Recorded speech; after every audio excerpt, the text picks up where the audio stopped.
Alors nous avons eu l'autre jour au Café Philo de samedi dernier une session consacrée à la langue française avec Christophe et son ami Axel. Et la question qui s'est posée, c'était notamment le passage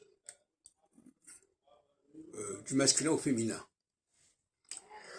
Et on s'aperçoit que le masculin est beaucoup plus construit, beaucoup plus sophistiqué en français que le féminin. Le féminin, c'est un peu le parent pauvre à ce niveau-là. C'est une langue française au rabais, bas étage.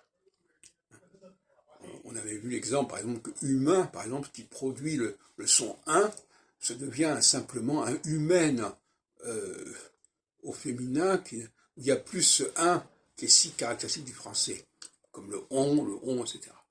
Donc, par exemple, bon, alors il y a des cas évidemment qui font exception. Par exemple, intelligent va donner intelligente, donc on va garder le en de intelligent.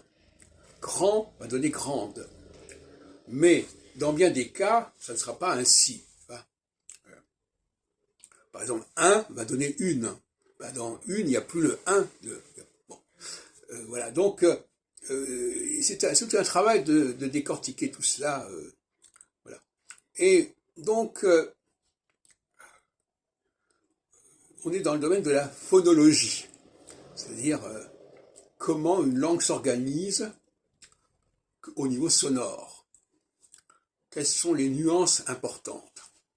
Or, pour quelqu'un qui ne connaît pas la langue française, qui n'est pas familier avec la langue française, ces problèmes de sonorité, le un, le on, tout ça, ça risque de lui échapper. Et donc, il n'y a qu'une dimension de la grammaire française, de la phonologie française, qui risque de lui échapper également.